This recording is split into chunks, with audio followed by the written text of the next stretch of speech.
Cinema industry వైపు వెళ్ళాలనుకుంటున్నారా? మీకు మేమున్నాం. వెంటనే కాల్ చేయండి.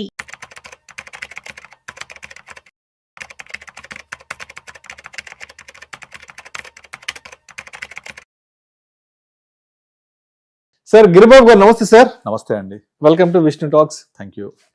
సో గిరిబాబు గారు, ఇప్పుడు మనందరం రకరకాల ఇన్వెస్ట్మెంట్స్ చేస్తూ ఉంటాము.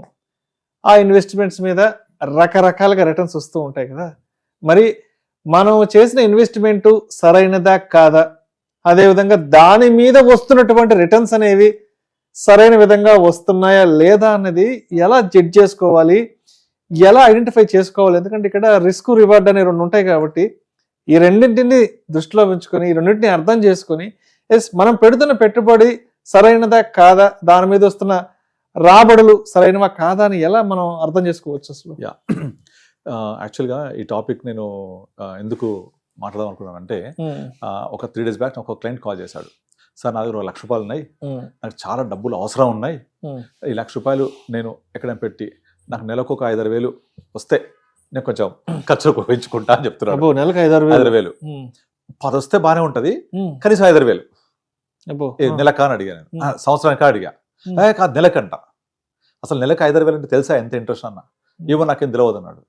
నువ్వు మామూలుగా నెలకు 10,000 వస్తే ఓకే, నాకు ఓకే, కానీ 5-6 వేలు అయినా కనీసం కావాలంటున్నావు కదా, 5-6 వేలు నెలకంటే సంవత్సరానికి ఎంత, దాని రేట్ ఆఫ్ ఇంట్రెస్ట్ ఎంత అని అడిగాను.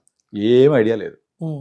నేను చెప్పాను, ఇదే ₹1,00,000 బ్యాంకులో పెడితే నువ్వు అడిగే 5-6 వేల రూపాయలు సంవత్సరానికి వస్తుంది, అంతే కదా, నెలకు అడుగుతున్నావు, అది పాసిబుల్ అని అడిగిన. ఏమో తెలియదు అని చెప్తున్నాడు. సరే, నాకు అర్థమైంది, నాకేం తెలియదు నిజంగా. సో ఇది చాలా మందికి తెలియదు. నేను నా దగ్గరికి వచ్చిన అందరికీ కూడా అబ్సల్యూట్ అంటే ఏంటి, XIRR అంటే ఏంటి క్లియర్గా ఎక్స్ప్లెయిన్ చేస్తా. XIRR అంటే extended internal rate of return, CAGR, compounded annual growth rate. ఇది ఎంత ఉండాలి, ఎంత ఉంటే మీరు సాటిస్ఫై అవ్వాలి, ఇది ఖచ్చితంగా ప్రతి ఒక్కళ్ళకు ఎక్స్ప్లెయిన్ చేస్తాను. ఎందుకంటే ఈ నెంబర్స్ కనుక అర్థం కాకపోతే వాళ్ళు ఎంత రిటర్న్ వచ్చింది, నేను సరైన దారిలో ఉన్నానా లేదా అనేది కూడా అర్థం కాదు.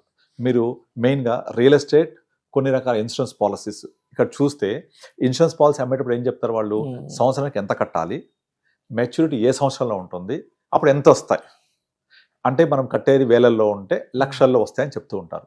కానీ దాన్ని పట్టే పీరియడ్ ఎంత, దాన్ని బట్టి కదా మనం అక్కడ రేట్ ఆఫ్ రిటర్న్ ఎంతో ఎక్సెస్ చేసేది.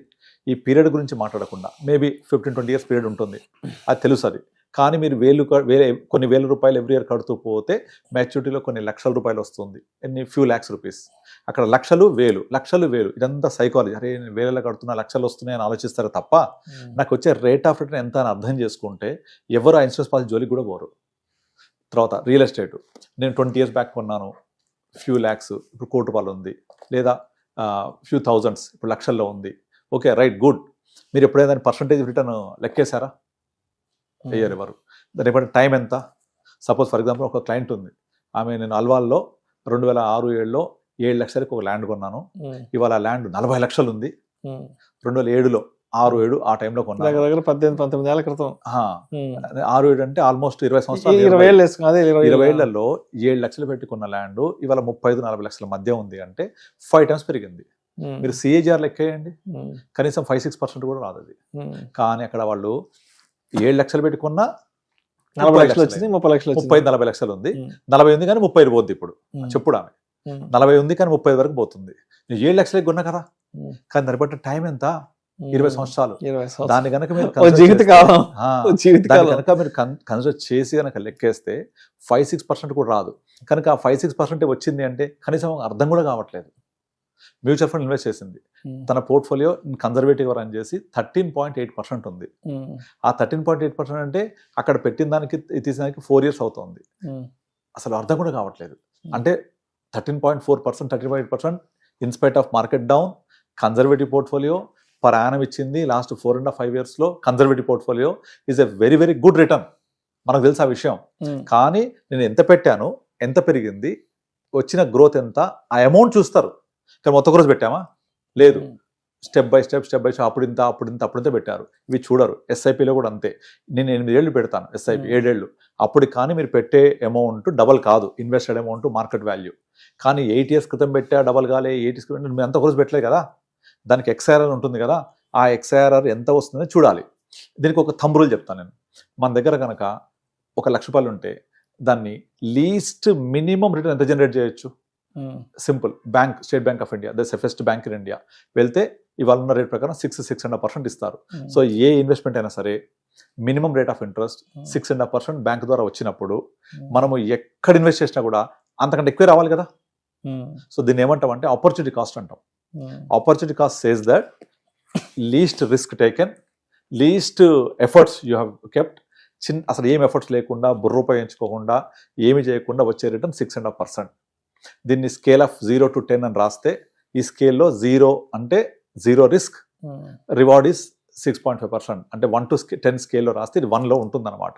అంటే 1 to స్కేల్ ఏంటంటే 1 ఒక ఇన్వెస్ట్మెంట్, రిస్క్ పెరుగుద్ది 2, ఇంకా రిస్క్ పెరుగుద్ది 3 ప్రకారంగా రివార్డ్ కూడా పెరుగుతూ ఉంటుంది. అలా తీసుకుంటే 1లో ఉండేది FD 6%. Number 2 mutual funds. ఎంత రావాలి మ్యూచువల్ ఫండ్స్? మినిమం ఒక 12%, అంటే డబల్ దాన్ ది బ్యాంక్. రెండోది ఆల్రెడీ 6% బ్యాంక్ ఇస్తుందంటే ఇన్ఫ్లేషన్ కూడా 6 కదా. సో ఇన్ఫ్లేషన్ తీసేస్తే net return is 0. So bank లో ఇన్వెస్ట్ చేయడం వల్ల ఇన్ఫ్లేషన్ బీట్ చేయరు కాబట్టి నెట్ ఇన్ఫ్లేషన్ ఇస్ 0, రైట్. దాని నెక్స్ట్ లెవెల్కి వెళ్దాం. 2 మ్యూచువల్ ఫండ్స్ 12+ ఇస్తాయి, అంటే బ్యాంక్ అంటే డబల్, ఇన్ఫ్లేషన్ కంటే డబల్. సో ఇన్ఫ్లేషన్ పోతే 6 to 7% వచ్చినట్టే return. Number 3 stock market. Risk ఎక్కువ, రివార్డ్ ఎక్కువ, అక్కడ 18-20 కూడా రావచ్చు, పోతే అది కూడా మొత్తం పోవచ్చు.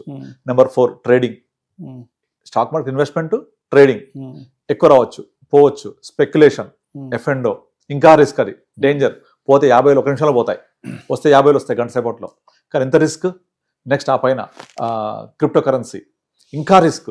అంటే మీరు ఇక్కడ స్కేల్ 1, 2, 3, 4 పైకి వెళ్ళినా కొద్దీ bank FD, mutual fund, stock market, trading, F&O, crypto currency ఇలా పోతూ ఉంటే సినిమా ఇండస్ట్రీ ఫైనాన్స్ ఉంటుంది, అది 8-10% రిటర్న్ వస్తుంది. కానీ ఎంత రిస్క్ ఉంటుంది? సినిమా రాకపోతే, బయట రాకపోతే మొత్తం పోయినట్టు. ఆ పైన ఇది మన దాని ఏమంటారు, అదే మన IPL బెట్టింగ్ ఉంటుంది చూసారా, అలాంటి బెట్టింగ్స్ అవన్నీ కూడా బెట్టింగ్ యాప్స్, అవి ఇంకా ఎక్కువ రిస్క్ ఉంటుంది. అంటే ఇక్కడ రిస్క్ తీసుకున్న కొద్దీ రివార్డ్ పెరుగుతోంది. మనీ లెండింగ్ చాలా మంది చేస్తూ ఉంటారు. నాకు ఒక క్లయింట్ అడిగాడు ఎంత వస్తుంది అంటే 12% అంటే ఎంత మిత్తి వర్కౌట్ అవుతుందంటే ₹1 మిత్తి అని చెప్పింది నేను. ₹1 అయినా బయట ₹3 ఇస్తారు కదా అంటాడు. ఆ రిస్క్ ఎంత ఉంది అక్కడ? సో కనుక జనానికి అది అర్థం కావాలి, రిస్క్ వర్సెస్ రివార్డ్ రేషియో. అది అర్థమైతే నేను ఎంత పెట్టాను, నాకు ఎంత వస్తుంది, నేను ఎక్కడున్నాను మంచిగా అర్థమవుతుంది. అయితే మనము నార్మల్గా అందరికి చెప్పే ఎగ్జాంపుల్ ఏంటంటే, మీరు ₹1,00,000 ఉన్నాయంటే సింపుల్గా తీసుకెళ్ళి బ్యాంక్లో పెడితే 6 వస్తుంది, ఇక్కడ బయట లెండింగ్ చేస్తే 24 వస్తుంది అనుకున్నాం అనుకోండి. 24 is very risky, 6 is 0 risk. So make it average. 6 + 24 30/2 15. ఈ 15% అనేది average of higher side of risk full, lower side of risk free. ఈ రెండింటికి యావరేజ్ ఇస్ 15 మ్యాక్సిమం. ఇదిగా బ్యాంక్లో 6 కదా, at least double two bit inflation 12%. So 12-15% మధ్యలో కనుక రిటర్న్ వస్తే 12-15 మధ్య, it is miracle, super returns. 12 cross అయిందంటే ఎక్సలెంట్ రిటర్న్ వచ్చినట్టే మనకు. ఎందుకు? This is a compounding nature కాబట్టి. మీకు కనుక 15% వస్తే కనుక విత్ ఎ కాంపౌండింగ్ నేచర్, మీ డబ్బులు ఎవ్రీ 4.8 yearsకి డబల్ అయినట్టే. Rule 72 says that if your return is 72/18 వేసామనుకోండి, ఒక రిటర్న్ 18 వస్తే 72/18 ఎంత? 4. అంటే 4 years is the time taken to double your money. 72/15 వేస్తే 4.8 వస్తుంది, అంటే 4.8 years is the time taken to double your money. ఇలా కనుక మనకు నెంబర్స్ అర్థమైతే, మనం ఒక ఇన్సూరెన్స్ పాలసీ తీసుకుంటే మనం పెట్టే ఇన్వెస్ట్మెంట్ ఎంత, వచ్చే డబ్బులు ఎంత, ROI ఎంత, రిటర్న్ ఆన్ ఇన్వెస్ట్మెంట్ లెక్కేస్తే 4-5-6% కూడా ఉండదు. అలాగే మనకున్న రియల్ ఎస్టేట్ లెక్కేయండి, 20 సంవత్సరాల క్రితం ఎంత కొన్నాను, ఇప్పుడు ఎంత ఉంది, ROI లెక్కేయండి. క్యాలిక్యులేటర్స్ ఉంటాయి, ROI క్యాలిక్యులేటర్స్ ఉంటాయి, లంసమ్ క్యాలిక్యులేటర్స్ ఉంటాయి, లెక్కేయండి, తెలిసిపోతుంది. Number will speak. అలాగే ఒక మ్యూచువల్ ఫండ్ కనుక నా పోర్ట్ఫోలియోస్ ఏవి తీసుకున్నా కూడా యావరేజ్ గా more than 15% ఉంటాయి. యావరేజ్ గా టోటల్ నా 350 crores average return is more than 15%. అందరికి చూపిస్తుంటాను నేను. సో ఆ 15% వచ్చింది అంటే ఇట్స్ అమేజింగ్ రిటర్న్ యాక్చువల్లీ. కానీ కొంతమందికి సాటిస్ఫై కాదు, 15 అయినా అంటారు. అసలు 15 అంటే ఏంటి, దాని నెంబర్స్ యొక్క ఇంట్రెన్సిక్ వాల్యూ ఎంత, కాంపౌండింగ్ ఎంత, ఎన్ని ఇయర్స్ డబల్ అవుతుంది, అది అర్థం చేసుకోవాలి. అందుకే నేను ఈ టాపిక్ మీతో మాట్లాడదాం అనుకున్నాను. సో నాకు ₹1,00,000 అవసరం ఉంది కదా అంటే 5,000 ఇచ్చినా సరిపోదు, 10,000 సరిపోదు, కానీ వస్తాయా? రిస్క్ ఎంత? నేను అదే చెప్పాను. నన్ను అడిగేవాడు సరిపోయింది, వేరే వాళ్ళు అడుగుంటే కనుక వాళ్ళు మొత్తం గుండుసున్నా పెడతారు, అదే అంతా మోసం చేస్తుంటారు. అట్లా చేయొద్దు. మీరు కంపల్సరీ ఎంత వస్తే అర్థం చేసుకోవాలి. 6,000 కావాలంటే సంవత్సరానికి వస్తుంది బ్యాంక్లో వేస్తే సేఫ్గా. మ్యూచువల్ ఫండ్స్ అయితే 10-12% అంతే. It is compounded again. Right. Okay, thank you sir. Thank you so much Giribabu గారు. థ్యాంక్ యూ అండి.